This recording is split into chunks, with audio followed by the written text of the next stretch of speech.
세 번째로는 적자 기업을 좀 눈여겨볼 필요가 있을 것 같아요. 적자 기업을 사라는 말씀은 전혀 아니고요. 관심 종목으로 적자 기업이 굉장히 매력적이에요. 왜냐하면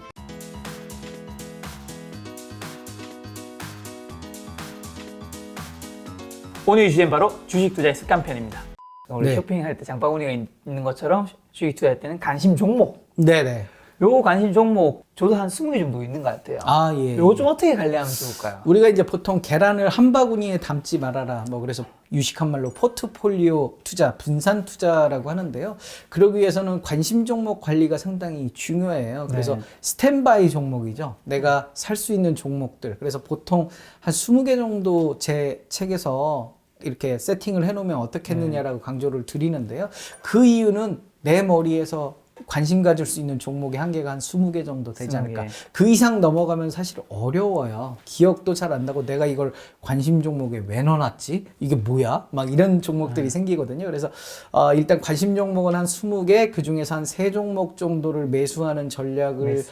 제가 강조를 드리는데요. 그래서 몇 가지 이제 관심 종목 관리 방법들을 좀 설명을 드리려고 해요. 그래서 너무 많은 종목들을 가지고 있어서의 피로감보다는 좀 압축해서 어떻게 갖고 있는 게 좋지 않겠느냐라는 측면에서 한 7가지 정도 7가지 방법. 네, 7가지 방법 정도 이야기를 드리는데요. 첫 번째는 뭐 이거는 가치 투자의 기본이죠. 기업 분석을 좀 해라.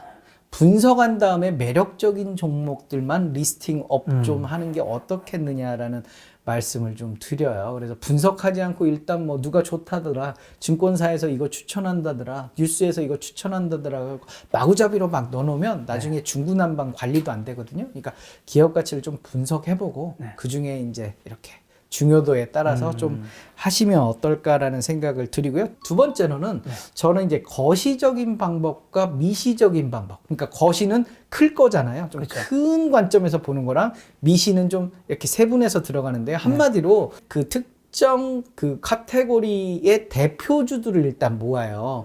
그러면 이렇게 대표주들을 이렇게 쭉 모아놓고 그 다음에 세부 특정 그 이슈별로 세부 이 종목들을 또 나열을 하는 거죠. 그래서 저는 부화 종목이라는 표현들을 쓰는데 이 왕초, 부화 이런 표현인데 예를 들면 미세먼지 봄에 관련 이슈들이 발생이 되면 관련주들로 언급되는 게 뭐 안과 질환주, 그 다음에 공기청정기주, 마스크주 뭐 이런 종목들이 주로 언급이 많이 돼요. 장마 이슈가 있으면 뭐 폐기물주라든지 그 다음에 비료주라든지 또 뭐 제습기주 이런 것들이 언급이 되고요. 그러면 그런 어떤 내가 계절주에 대한 리스트업을 좀 해보고 싶다라고 하면 그런 미세먼지의 대표 주식들, 공기청정기의 대표 주식이 뭐 크린앤사이언스라든지 뭐 이런 종목들을 탁탁탁탁 언급을 해놓고 공기청정기 관련해서 다른 종목들은 부하 종목군으로 관리를 하는 거죠. 그래서 관심 종목을 두 섹션으로 놓는 거죠. 평소에는 그런 대장주들만 그 왕초 종목들만 쭉 체크를 하고요. 그 종목에서 특별한 이벤트가 있으면 이제 세부 종목으로 들어가는 거죠. 예를 들면 바이오 종목에 대해서 내가 관심이 있다. 또는 뭐 진단 키트 종목에 대해서 바이오 종목 중에 진단 키트에 대한 부분들도 있고 뭐 여러 가지 뭐 임상 실험을 하는 종목들도 있으면 그거에 가장 대표적인 종목들만 고르고 예를 들면 진단 키트주인 시젠이 급등을 하면 시젠과 관련된 다른 진단 키트주들 부하 종목들을 한번 주가를 보는 이런 전략도 그러니까 우리가 지하철로 치면 지하철 통제소에서 이게 큰 그림을 그려서 보는 거잖아요. 거기서 어떤 특정한 구간이 막히거나 아니면 특정한 구간이 굉장히 빠르거나 그러면 그 부분에 좀 포커스를 맞출 수 있다라는 측면에서 거시적이거나 미시적인 측면으로 두 종류로 관심 종목을 좀 나눠볼 수도 있지 어떻게 않겠느냐. 보면 그 거시적인 종목이 한번 대장주 위주로 관심 종목 1섹터를 만든다면 이번 섹터에는 미시적인 종목들을 하나씩 이제. 그러니까 뭐 왕초하고 그 다음에 부하 종목, 대장주와 그 부하 종목들을 좀 구분해서 이렇게 관리하는 것도 하나의 방법일 수 있겠다. 그러니까 큰 그림을 그린다면, 왜냐면 시장 전체를 바라볼 수가 없을 수도 있어요. 그렇죠. 한 20개의 종목만 압축해 놓다 보면, 그러니까 그 20개의 종목을 대장주 중심으로 이렇게 세팅을 해놓고 평소에는 그 대장주에 대한 20개 종목을 이렇게 보다가 특정한 섹터가 있으면 좀 더 구체적으로 들어가서 볼 수 있는 거기 변화가 좀 느껴질 때 그렇죠. 세부 섹터로 들어가서 그렇죠. 좀 스케일이 내가 투자하는 스케일이 좀 크다. 라고 보면 그렇게 거시적과 미시적으로 분류해 보는 것도 하나의 관심 종목 구분 방법이 될 수 있다. 물론 나는 바이오만 해. 그러면 좀 좁혀서 볼 수도 그쵸. 있고요. 근데 예를 들면 나는 뭐 계절주도 하고 그다음에 배당주도 하고 그다음에 정책주도 하고 이렇다라고 하면 각각의 대장주들을 세팅해 놓고 그다음에 어떤 변화가 어떻게 발생될지 모르기 때문에 그때 급등하는 종목들을 세부적으로 좀 바라보는 1단계, 2단계 방법이 있을 수 있겠다라고 말씀을 드리고요. 세 번째로는 적자 기업을 좀 눈여겨볼 필요가 있을 것 같아요. 적자 기업을 사라는 말씀은 전혀 아니고요. 관심 종목으로 적자 기업이 굉장히 매력적이에요. 왜냐하면 시가총액이 일단 작아요.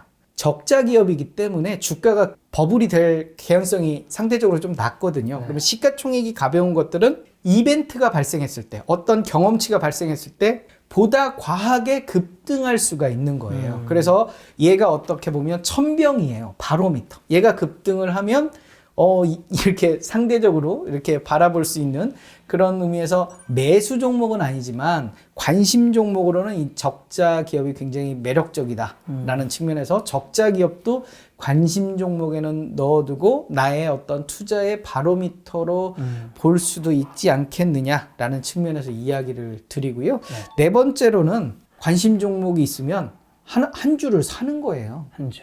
네, 한 주를 사두면 내가 사는 시점부터 손실률을 알 수가 있어요. 근데 그냥 관심 종목에 넣어놓으면 얘가 오른 건지 안 오르는 건지 잘 몰라요. 근데 손실률이 딱딱 나오면 내가 관심 가졌을 때보다 올랐구나 내렸구나. 그리고 한 주 사는 건 대세에 크게 지장이 없어요. 그러니까 한 주씩 사두고 그 다음에 이 손실률을 가지고 한번 체크해 보는 거. 그래서 내가 기존에 보유 종목이면 한 주만 남기고 파는 것도 방법일 수도 있고요. 그래서 어찌됐든 관심 가지면 차라리 한 주를 사라. 한 주를 사라. 라고 말씀을 드리고 싶고요. 다섯 번째로는 매도를 했다면 관심 종목에서 지우지 마라. 딜리트 하지 마라. 내가 이 종목을 사고 팔았다는 건 수익 났다는 거거든요. 그렇죠. 그렇기 때문에 다음번에도 이 종목을 가지고 큰 수익을 볼 수도 있지 않겠느냐. 이 종목만큼 잘하는 종목이 어디 있겠냐라는 거죠. 그렇기 때문에 반드시 한번 팔았어도 영원한 관심 종목으로 지금은 잠깐 네가 비싸서 내가 좀 생이별을 하고 있지만 언젠간 너를 다시 찾을 거야 라는 의리죠, 의리. 그래서 그런 종목들, 내가 잘하는 종목이에요. 그런 종목을 왜 관심 종목에서 삭제하고 잊어버리는 건 올바른 투자 방법은 아니지 않느냐. 그 뭐 연인 관계로 치면 헤어진 여자친구를 잊으면 안 되는. 그렇죠. 네. 잊어야 되는데. 그런가요? 잊을 수 없죠. 못 잊으셨어요? 네? 여보 사랑해. 갑자기 어색하네. 그래서 한번 관심을 맺었으면 끝까지 책임지는 그런 의리남이 되시길 바라겠습니다. 여섯 번째는 시세 알람 서비스예요. 그래서 이거는 뭐냐면 관심 종목은 있는데 늘 관심 갖기가 되게 힘들잖아요. 그렇죠, 그렇죠. 나는 일도 해야 되고 밥도 먹어야 되고. 그렇죠. 그래서 네이버에 시세 알람 서비스를 이용하시면 좋을 것 같다라고 말씀을 드려요. 그래서 종목에 보면 이렇게 시세 알람 표시가 있거든요. 그래서 시세 알람 표시를 하면 거기에 뭐 시초가라든지 이런 종목들이 전부 나와요. 한번 자, 볼까요? 네. 그래서 네이버에서 네이버를 한번 쳐볼까요? 네. 어차피 우리가 네이버를 이용하는데 네이버 주가도 한번 알 겸 네이버라고 한번 네이버. 네, 네이버라고 한번 치시면 여기 종목이 나오잖아요. 종목을 한번 눌러보시면 여기 종 표시와 별 표시가 있어요. 여기 그래서 있네요. 종 표시는 아마 이게 한번 종 표시를 눌러볼까요? 종 표시를 누르면 이게 알람 서비스예요. 그래서 알림을 해서 네이버의 가격 대비해서 목표 주가도 얘기하고요, 등락률도 얘기하고요, 시가, 종가, 공시 알림도 다 해준다는 거죠. 그래서 자기의 평소에 관심 종목들에 대해서 종 표시를 체크해서 관심 종목들에 넣어놓으면 특별한 공시가 나오면 재빨리 알려주는 거죠. 남들보다 정보를 빨리 하면 그만큼 주식 투자에 큰 도움이 되는 거잖아요. 그리고 아마 별 표시는 관심 종목을 나타내는 걸 거예요. 그래서 이렇게 관심 종목에 넣어두는 거죠. 그러면 이제 네이버는 나의 관심 종목으로 들어있는 거고요. 그래서 이 종 표시를 좀 기억을 해서 이 관심 종목들의 시세 알림 이렇게 받아두시면 내 목표가가 이르렀을 때 매도를 쉽게 할 수 있지 않을까라는 하루 종일 측면에서. 시세판 안 봐도 되겠네요. 그렇죠. 네, 그런 측면에서 굉장히 매력적인 그런 투자 전략이 될 수 있다라고 저는 생각을 하고요. 좋습니다. 또 예약 매매라는 게 있어요. 그래서 예약 매매는 이제 매일매일 매매하려면 힘들잖아요. 힘들죠. 그래서 미리 매매를 걸어 두는 거예요. 주시장이 끝나고, 그러니까 정규 시장과 시간의 시장이 끝나고 나서 네. 예약 매매를 할 수 있어요. HTS나 MTS에서 보면 네. 예약 매매라는 그런 메뉴가 있어요. 그래서 네. 예약 매매 걸어놓으면 다음 날 또는 최대 30영업일까지 네. 자기가 매수 또는 매도 주문을 낼 수 있거든요. 그러면 자동으로 주문이 들어가요. 야. 그러면 내가 원하는 목표가를 딱 설정해 놓고 매수하겠다 또는 매도하겠다 하면 자동으로 체결이 되고 그 다음에 체결됐다는 그런 내용들을 알려주는 거죠. 잊고 살기 그만인 거죠. 그러니까 관심 종목을 가지고 계속 내가 스트레스 받느니, 보유 종목에 대해서 스트레스 받느니, 뭐 시세 알람이라든지 아니면 이 예약 매매를 통해서 좀 쉽게 마음 편한 투자를 할 수 있다라는 측면에서. 그럼 예약 매매는 어떻게? 어디 있나요? 여기 보시면 국내 주식에서 주식 주문에서 예약 주문 있잖아요. 아, 예약 주문. 네. 이렇게 해서 주문을 네. 체결하시면 될 수 있다라고 말씀을 드릴게요. 잠깐만요. 자, 여기 예약 주문이 들어왔습니다.